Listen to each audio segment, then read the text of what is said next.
మాట్లాడడము ఒక కళే. మనం ఏ విషయం గురించి మాట్లాడుతున్నామో ఆ విషయం కాకుండా మిగతా ఏ విషయాలు మాట్లాడకూడదు. కానీ ఆ సందర్భానికి తగినట్టే మనం మాట్లాడాలి. పక్క విషయాలన్నీ తీసుకొచ్చి ఆ విషయాలలో కలపకూడదు. మాట్లాడడం అంటే ఇతరులు మనల్ని నచ్చేలాగా, మనం ఇతరులకు అర్థమయ్యేలాగా మాట్లాడగలగాలి. మాట్లాడేటప్పుడు అవతలి వాళ్లకు ఆ సందర్భంలో ఏం అవసరమో దాన్ని గురించి మాత్రమే మాట్లాడాలి. అనవసరమైనవి మాట్లాడితే అవతలి వాళ్లకు చిరాకు వస్తుంది. మీ మాటను అస్సలు వినిపించుకోరు. ఎక్కడ మాట్లాడాలి, ఎంత మాట్లాడాలి, ఏ మేరకు మాట్లాడాలి, ఎంతవరకు మాట్లాడాలి, ఈ 4 విషయాలు గుర్తుంచుకుంటే ఎక్కడ ఎంతవరకు మాట్లాడాలో అంతవరకు మాట్లాడుకోవడం నేర్చుకున్న వాళ్ళైతే దానికి మాట్లాడే కళకు కరెక్ట్గా సరిపోతారు. మనం కూడా మన జీవితంలో ఎక్కడో అక్కడ మనకే అనిపిస్తుంది మాట్లాడిన తర్వాత, నేను ఆ విషయంలో ఈ విషయం మాట్లాడకుండా ఉండవచ్చు, లేదా ఇది అనవసరమైన సందర్భం, లేదా ఈ విషయాన్ని అనవసరంగా మాట్లాడుతున్నా అని పూర్తిగా మాటలు అయిపోయిన తర్వాత అనిపిస్తుంది. అందుకని మీరే మనసులో ఒక్కసారి అనుకొని మాట్లాడండి. అందుకే టైం టేకింగ్ ప్రాసెస్ తీసుకోవాలి. ఖచ్చితంగా ఒక 10-20 సెకండ్ల తర్వాతనే మీరు అనుకున్న మాటలను బయట పెట్టండి. మీరు ఎవరితో అయితే ఏం మాట్లాడాలనుకుంటున్నారో ముందే మీ మనసులో అనుకోండి. ఆ తర్వాతే మాట్లాడకండి. మాట తూలితే మనసు గాయపడుతుంది. అస్సలు మాట తూలకుండా మాట్లాడండి. అవతలి వాళ్ళ మనసును నొప్పిస్తే మీకేమైనా లాభమా? కాదు కదా. అందుకని నొప్పించకుండా మాట్లాడండి. మాట్లాడే వారి వల్ల యుద్ధాలే ఆగిపోతున్నాయి. మనమెంత. అందుకనే మాట్లాడాలనుకున్న వారు ఎక్కడ ఎంతవరకు మాట్లాడాలో అంతే మాట్లాడండి. అసందర్భంగా మాట్లాడకూడదు. మనం మాట్లాడేటప్పుడు మనసుకు హత్తుకునేలాగా మాట్లాడండి.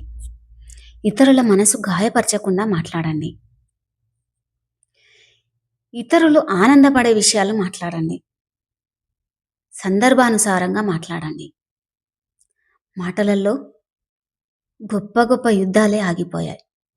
అందుకని స్త్రీలు ఒక కుటుంబం నుంచి ఒక కుటుంబానికి మారుతున్నప్పుడు ఈ మాటే మీ ఆయుధం అనుకొని చాలామంది ఎలా పడితే అలా మాట్లాడతారు.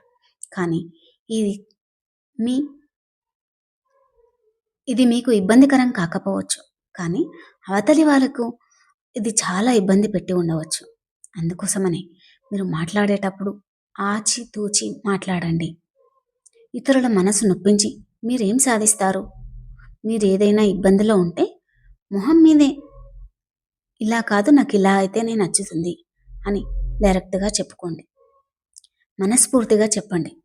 అర్థమయ్యేలా చెప్పండి. కానీ మాటలు తూటల్లాగా అస్సలు వదలవద్దు.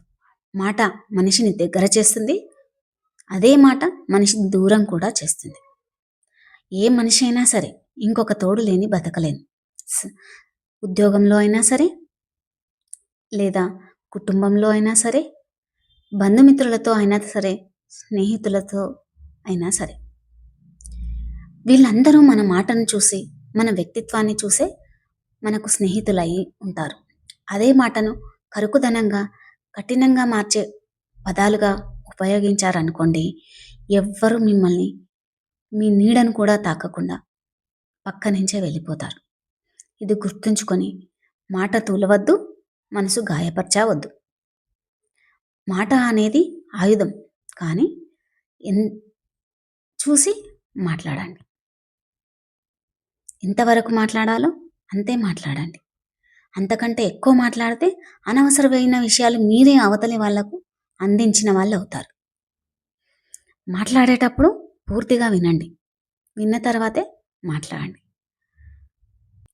మీ తల్లిదండ్రులకు కానీ, బంధుమిత్రులకు కానీ మీరంటే గొప్పగా, మీ మాట అంటే వింటున్నారు అనేలాగా ఉండాలంటే మాట్లాడేటప్పుడు ఆచితూచి మాట్లాడండి. ఒకరి మీద ఒకరు చాడీలు చెప్పడం మానేయండి. మీరు గొప్పగా అనిపించుకోవాలని ఇంకొకరిని చులకన చేయకండి. మీ విషయాలు మాత్రమే మీరు మాట్లాడండి. అందుకే మాట్లాడడం కూడా ఒక గొప్ప కళే. మీ మీకు విలువ మీ మాట వల్ల పెరగాలే కానీ తగ్గకూడదు. అందుకే ఇది గుర్తుంచుకొని అవతలి వాళ్ళ దగ్గర మాట్లాడేటప్పుడు మీ విలువ పెంచే విధంగా మాట్లాడండి. సందర్భానుసారంగా మాట్లాడండి. ఇట్లాంటి చిన్న చిన్న మార్పులు చేసుకుంటే ప్రతి ఒక్కరూ నీ మాట కోసం ఎదురు చూస్తూ ఉంటారు. మీ మాటే మీ ప్రాధాన్యత. అందుకనే పిల్లలు, మీ భర్త, మీ కుటుంబం వారంతా మీ మాట కట్టబడి మీరు చెప్పిన మాటే వింటారు. ముఖ్యంగా ఆడవాళ్ళైతే, అందులో మీ పిల్లలైతే మిమ్మల్ని చూస్తూ పెరుగుతూ ఉంటారు. కుటుంబం అంతా మీ మీదే ఆధారపడి ఉంటుంది. మీ మాటే గొప్ప ఆయుధం అనుకుంటారు. అందుకనే మాటకే విలువ ఇవ్వండి. మాట్లాడేటప్పుడు జాగ్రత్తగా మాట్లాడండి. మీ పిల్లలకు కూడా అనవసరమైన మాటలు మాట్లాడొద్దని చెప్పండి. జీవితంలో ఎదగాలంటే ఎంత అవసరమో అంతే మాట్లాడండి అని నేర్పండి. మిమ్మల్ని చూసే మీ పిల్లలు కూడా ఎదుగుతారని గుర్తించండి. వారి భవిష్యత్ అంతా మీ చేతుల్లోనే ఉంది. మీ ప్రవర్తనలోనూ ఉంది, మీ మాటలోనూ ఉంది, మీ శక్తిలోనూ ఉంది. ప్రతి తల్లిని చూసి ప్రతి పిల్లవాడు మా అమ్మలా ఉండాలి అనుకుంటారు. అందుకని ఆచితూచి మాట్లాడండి. జంతువులన్నీ సైగలతోనే, వాటి అరుపులతోనే వినిపిస్తాయి. మాట అనే గొప్ప ఆయుధం మన దగ్గరే ఉంది. అనాలోచితంగా ఏది పడితే అది మాట్లాడి మీ విలువను తగ్గించుకోకండి. ఆలోచించి మాట్లాడండి. ఆవేశం తగ్గించి మాట్లాడండి. అవసరమైన చోటనే మాట్లాడండి. మీ మాట అబ్బా ఇంతమంది ఈయన మాటకు ఆకర్షింపబడుతున్నారు అని అనుకునేలాగా ఉండాలి.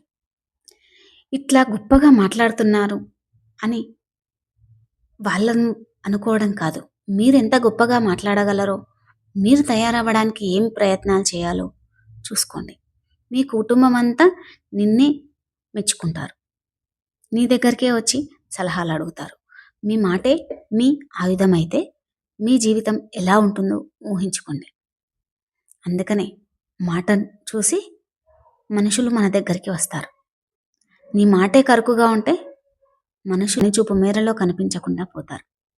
అందరూ నా మాటే వినాలి, అందరూ నేను చెప్పినట్లే చేయాలి అని అస్సలు అనుకోకండి. మీకు ప్రాధాన్యత ఇస్తున్నారంటేనే మీ మాట వింటున్నట్లు. కాబట్టి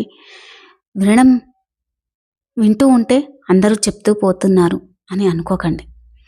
మీ ప్రాధాన్యత ఉంటేనే మీ దగ్గరకు వచ్చి వాళ్ళ విషయాలు మీకు చెప్తుంటారు. మీ ప్రాధాన్యత తగ్గలేదని గుర్తుంచుకోండి. మిమ్మల్ని మీరు తక్కువ చేసుకోకండి.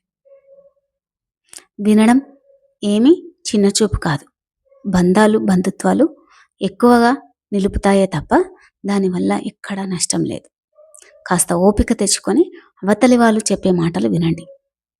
ఇప్పుడు సమాజం ఎలా ఉందంటే నేనే గొప్ప, నా మాటే మీరు వినాలి, నేను లేకపోతే అసలు ఇల్లే గడవదు, నేను లేకపోతే ఈ ఫంక్షనే జరగదు, నా మాట లేకపోతే ఇది ఏది జరగకపోయి ఉండే అని మీరు ఏమీ మాట్లాడకముందే అన్ని సమాధానాలు వాళ్ళే ఇస్తున్నారు. అందుకనే ఎక్కడ ఎంత అవసరమో అంత మాట్లాడండి. మీరు మాట్లాడితేనే అవతలి వాళ్ళకు తెలుస్తుంది మీ గొప్పతనం ఏంటో. కాబట్టి మాట్లాడడం నేర్చుకోండి. మీరు ఇంకా బాగా మాట్లాడతారనుకుంటే దాని విలువ పెంచుకోండి.